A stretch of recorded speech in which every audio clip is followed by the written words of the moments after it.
Les députés réunis en plénière sous l'autorité du président de l'Assemblée nationale, Isdon Fouba, ont approuvé deux textes du gouvernement dont le projet de loi créant la Commission nationale pour la protection des données à caractère personnel. Texte présenté par la Commission Affaires juridiques, porté par le ministre du Contrôle d'État, Jean-Rosaire Ibarra. De Legem Ferenda, il s'agit de mettre en application les principes sous la réglementation des fichiers informatisés de transfert de données vers l'État tiers, ce en lien avec le droit international. La Commission nationale pour la protection des données à caractère personnel, en création, est dotée de la personnalité morale et jouit de l'autonomie financière. Outre les dispositions générales, le projet de loi en examen traite successivement des missions, des organes et du fonctionnement, des ressources, des dispositions diverses et finales.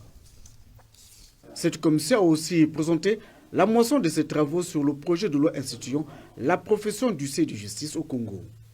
Pour les députés et le ministre Jean-Rosaire Ibarra, ce texte intègre dans le droit positif les aspects nouveaux de l'OADA et de la profession. Et quand vous regardez les dispositions de l'article 3 de la loi 2792 du 20 août 1993 en ce qui concerne les missions, ces missions ne couvrent pas aujourd'hui toute l'activité économique.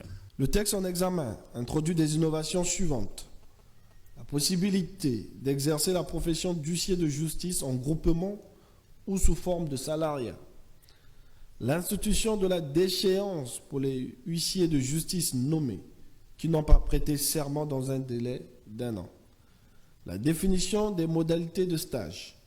La clarification des missions exclusives de l'huissier de justice et de ses missions concurrentes. La profession d'huissier de justice est donc juridiquement encadrée. D'ailleurs, le législateur a corsé les peines.